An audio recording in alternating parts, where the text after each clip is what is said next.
When people talk about Social Security, there's no shortage of opinions. You'll hear take it early as possible, wait as long as you can, and you'll never get your money back. But when you actually log into SSA.gov, all of the noise fades away. Because you're no longer guessing. You're no longer relying on averages. You're looking at your exact numbers. The real check at age 62, the real check at full retirement age, and every option in between. Whether you retire early or right on time, this is one of the most important financial decisions you'll make in your retirement. So today, I want to show you how we're using the SSA.gov as an essential planning tool, using real numbers and how those numbers shape both our early retirement plan and our long-term plan. If you're new here, welcome. A quick bit of context. My husband and I retired early at 53 and 55. We are currently about 6 weeks into our 100-day trip through the Caribbean. We are filming this from Las Terrenas in the Dominican Republic, so you may hear some real-life background noises, maybe scooters, quads, and busy traffic, or an occasional bird. This is our real life right now. Now, we are living off from our $412,000 bridge account, which is designed to support us until our retirement accounts and Social Security come online later. Now, we're not planning on taking Social Security until our full retirement age, but we are flexible, and that flexibility is intentional. But before we go any further, this is the single most important takeaway from this video.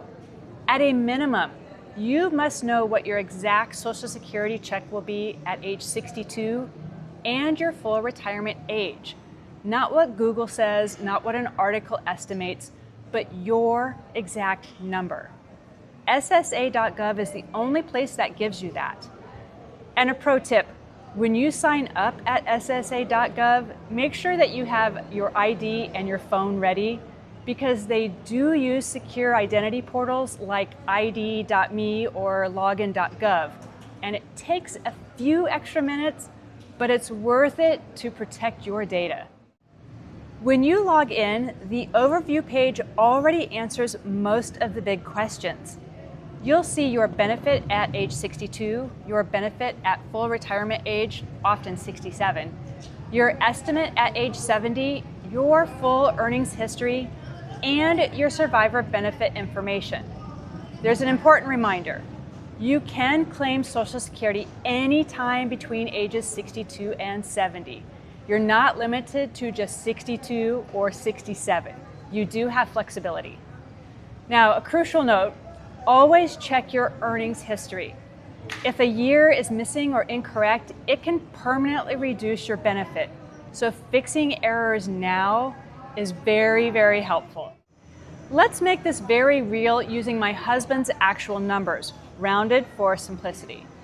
Now, according to his SSA.gov dashboard, if he claims at age 62, his benefit would be about $2,400 per month. If he waits until age 67, his benefit would be more like $3,500 per month. So that's the difference of $1,100 every single month. And this is the moment where Social Security stops being abstract and becomes part of real planning decisions. That $1,100 difference isn't temporary, it's permanent. So if you claim at 62, that smaller check follows you for the rest of your life. Now, it's not punishment and it's not a mistake. It's simply the trade-off for taking the benefit early. So let's zoom out for a moment. That gap is $13,200 per year, every year for the rest of your life. And because Social Security includes cost of living adjustments, that gap can grow even larger over time. Now let's take a look at the break-even versus longevity insurance, because a lot of people get stuck on the break-even age. That is usually somewhere in the early 80s. But we don't look at Social Security as a game of beating the system. We don't plan our retirement around guessing how long we'll live. We treat Social Security as our longevity insurance. because it is guaranteed, it is inflation adjusted, it is paid for life, and it is not tied to the stock market. So waiting increases that guaranteed income floor, which matters most in your 80s and 90s, not in your early 60s. Something else to think about is survivor protection, and this is crucial for couples.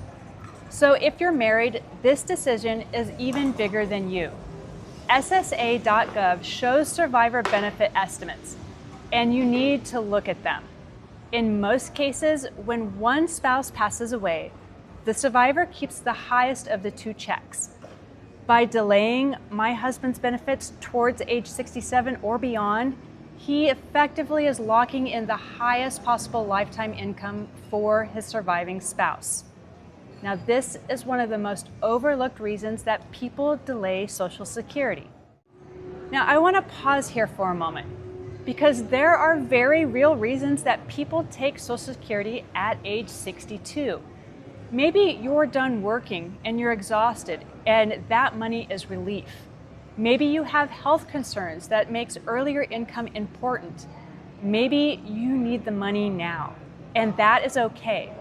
Living on a smaller check doesn't mean that you have failed. It means that you made the choice that fits your life.